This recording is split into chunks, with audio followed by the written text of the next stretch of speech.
The Big Green Talk. Parce que tous les succès commencent par une idée, en proposant à ses clients une sélection unique de pièces ou composants de qualité, Norelem se distingue en accompagnant pleinement tous leurs projets. Conseils d'experts, banque de données riches, livraison rapide, c'est toute une équipe qui s'anime depuis plus de 60 ans. De plus, afin d'assurer la relève et continuer son développement, Norelem forme la nouvelle génération, organise des ateliers à travers le monde, s'expose dans différents salons et offre de nombreux soutiens à travers différents partenariats. Autant de sujets que nous allons explorer en immersion dans cette collection de podcasts. Sur le terrain, nous allons rencontrer et discuter avec eux à l'interne comme à l'externe, les gens qui font le quotidien de Norelem et allument les feux verts de tous les projets. Bienvenue dans The Big Green Talk.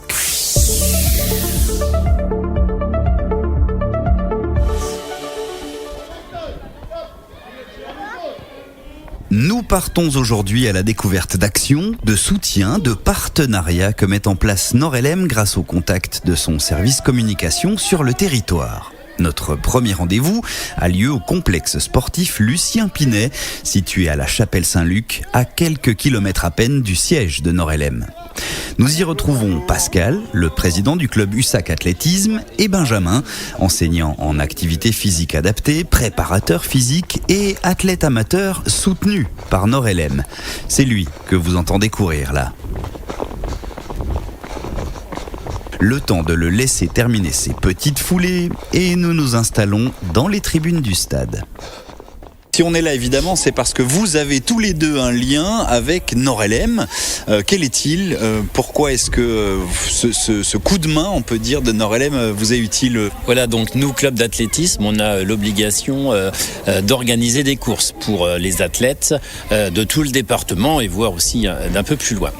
On cherchait depuis plusieurs années à créer une nouvelle épreuve, mais on voulait quelque chose d'un petit peu différent, une vraie expérience, c'est-à-dire on court, mais après, il se passe quelque chose où on reste ensemble. Et à quelques kilomètres d'ici, il y a les lacs de la forêt d'Orient. Et on avait imaginé courir sur la vélo-voie parce que c'était sympa, c'était sécurisé. Et à un moment donné, on a eu cette idée de se dire, mais on pourrait joindre deux endroits où il y a quelque chose à faire. C'est-à-dire que l'été, sur le lac de la Forêt d'Orient, il y a un établissement éphémère qui s'appelle le N-Beach, qui a lieu à la fois à Ménil-Saint-Père et à Dienville. Les deux M-Beach sont distants de 24 km. Et là, on s'est dit, 24 km, c'est jouable, c'est un gros semi-marathon. On pourrait peut-être faire une course là-dessus.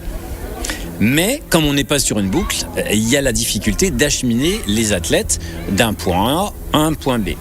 Et quand tu réfléchis au coût que représente le transfert en autocar, aujourd'hui, pour permettre aux athlètes de rester dans un prix de dossard qui soit acceptable, c'était pas réalisable économiquement.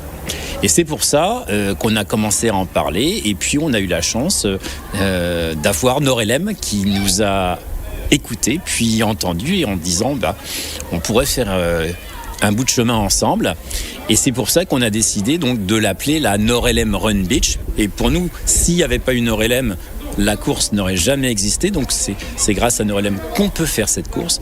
Comment ça s'est passé, les premiers contacts, les premiers échanges, si on peut raconter ? On a une athlète qui à la fois salariée Norelem et licenciée de l'USAC. Pour qui il y a eu tout de suite un écho et qui a dit nous on aide aussi des projets de cette nature, remontons l'information, on fait un petit dossier, on voit comment c'est possible, on crée le budget et puis voyons si ça peut matcher. Et on l'a vu sur la première édition, c'était au-delà de nos espérances. Et maintenant, je pense qu'on peut l'appeler la Norelem. Benjamin, ce que vient de dire le président sur ce soutien de Norelem à ce club et l'organisation de cette course, ça te parle d'autant plus que ce dépassement de soi, c'est dans tes veines, ça coule en toi. Est-ce que toi, tu participes à cette course ?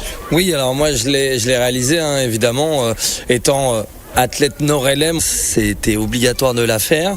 C'était un événement très bien organisé. Le fait de faire la fête à la fin, enfin de rejoindre 2 lieux de fête, c'était assez marrant. Voilà, ouais, je pense que c'est un très bel événement et je reparticiperai avec grand plaisir. Alors tu disais athlète Nord-LM, qu'est-ce que ça veut dire ? Nord-LM, encore avec la licenciée du club. Moi j'étais entraîneur du club. J'ai réalisé en 2023 un 100 km route où j'ai fini 3e des France, quoi. Donc je suis 3e français. C'est une marque, c'est dans les 30 meilleures marques mondiales, quoi, en gros. Et ça a intéressé en fait Nord-LM. En tout cas, le service communication m'a joint. Et donc on a un petit peu discuté de mes valeurs, des valeurs de Nord-LM. Et donc on a signé un premier contrat sur 1 an. Ça a été renouvelé aujourd'hui, donc bon, c'est cool.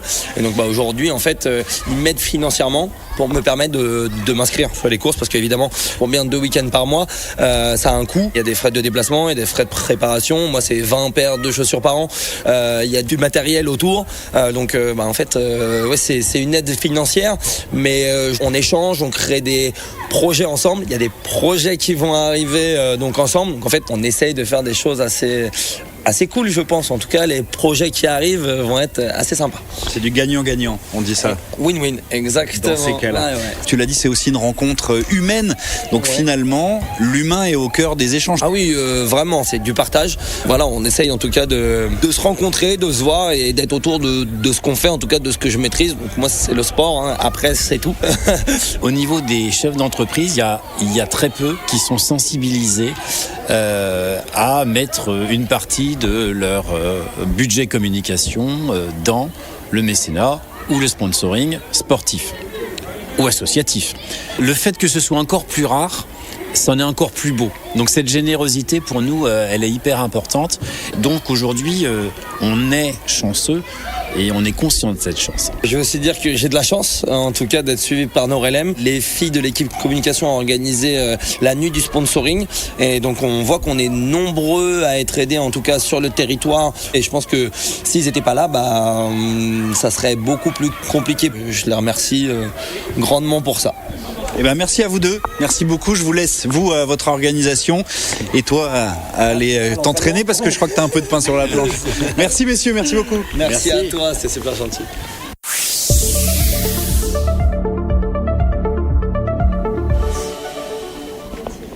Direction à présent le centre hospitalier de Troyes. C'est ici que travaille Corinne.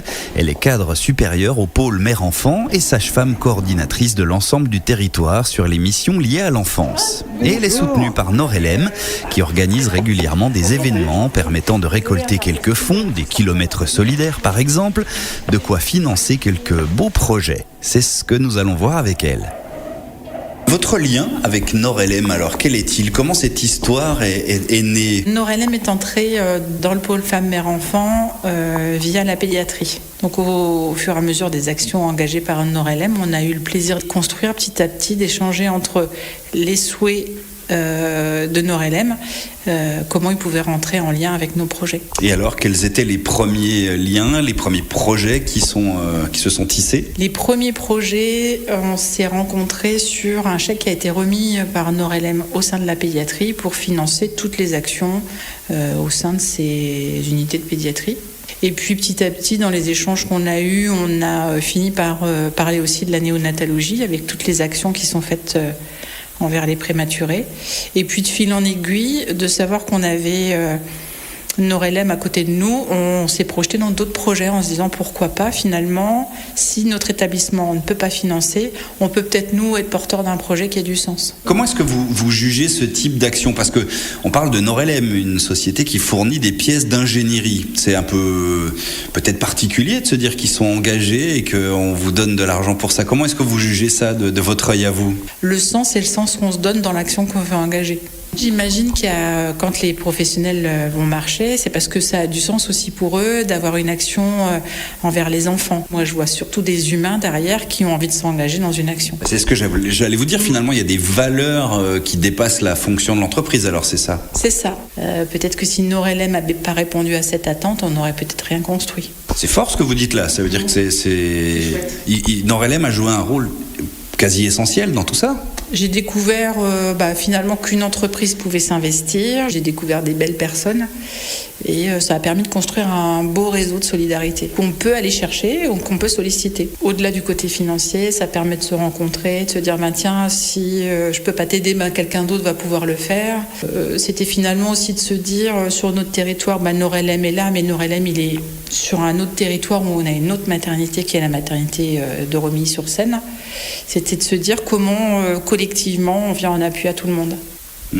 Alors de manière très concrète, un projet est en train de sortir de terre, cette fameuse aire de jeu. Alors racontez-nous son histoire un peu. Alors l'aire de jeu, il y a quelques années on a perdu un de nos pédiatres qui s'appelait Bouchra Kassi, à qui on a rendu hommage une première année en faisant un lâcher de ballon avec tous les professionnels du pôle. Et puis on a voulu aller plus loin, s'engager dans une autre action qui puisse parler d'elle tous les jours au quotidien. Donc on s'est lancé le défi d'une aire de jeu devant le pavillon mère et enfant, parce que devant notre pavillon, en fait, on n'a pas de zone où on peut accueillir les familles, les enfants, les sortir un petit peu du temps hospitalier, faire un petit pas de côté. Et vu la fourmilière que ça représente, qu'on a vu en traversant les couloirs, c'est quelque chose qui là aussi devient extrêmement utile. C'est ça.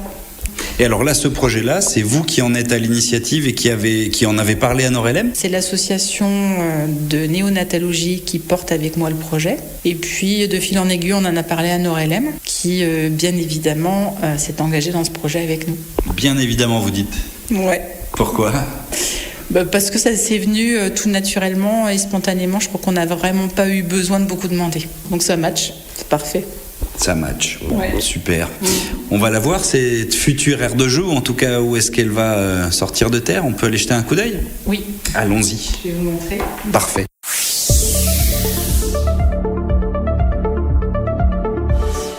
Donc l'aire de jeu, elle va naître ici. L'aire de jeu va naître où ?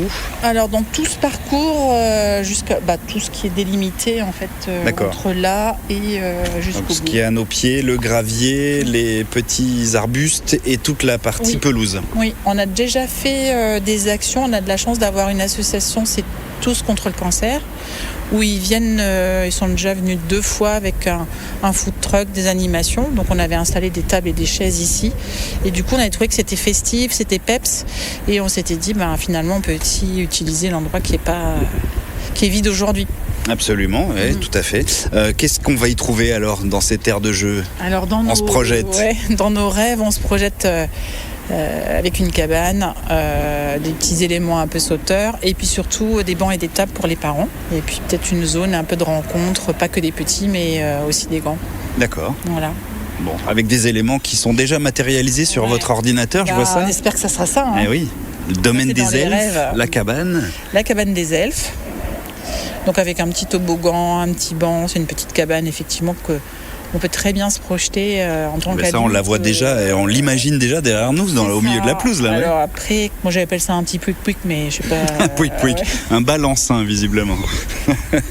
Un jeu sur ressort 4 places. C'est ça. Oui, c'est les fameux sièges où on se balance d'un côté à un autre, on connaît ça par cœur. Voilà, et puis un petit jeu à ressort. Alors après, le projet, ce qui est compliqué, c'est qu'il n'y a pas que les jeux à mettre sur une aire de jeu, il va y avoir tout ce qui est clôture, sécurisation, et il y a un revêtement qui corresponde bien au profil de nos patients. Bon, c'est un joli projet en tout cas. À quelle échéance, vous m'avez dit, d'ici l'été, on espère, on croise les doigts ? Ouais, on croise vraiment les doigts ici début d'été. Eh ben, on reviendra peut-être une fois qu'il y aura un peu de vie ici et des enfants qui pourront profiter de cette petite parenthèse dans ce milieu un peu particulier. C'était ça aussi le but finalement. Ouais. C'est une vraie parenthèse dans le parcours de l'enfant et des parents. Bon, merci beaucoup de nous avoir reçus ici. Un mot de conclusion peut-être sur cette histoire de partenariat, d'accompagnement on peut dire de la part de Nord-LM. Eh ben, un grand merci de mettre toujours sur le chemin quand on cherche quelque chose des belles personnes qui portent finalement les mêmes valeurs qu'on a. Donc un grand merci à Nord-LM. Mais vous en êtes une autre de belle personne, je vous le dis. Merci beaucoup. Je vous en prie. Vous l'aurez compris, que ce soit sur le plan sportif, sociétal, amateur ou professionnel, les soutiens que propose Nord-LM sont pour le moins bénéfiques. Et de soutien, il va encore en être question dans notre prochain épisode, puisque nous vous emmènerons à la découverte de ceux qui bénéficient d'une formation utile à leur avenir grâce à Nord-LM. D'ici là, bien entendu, n'hésitez pas à partager ce podcast. The Big Green Talk.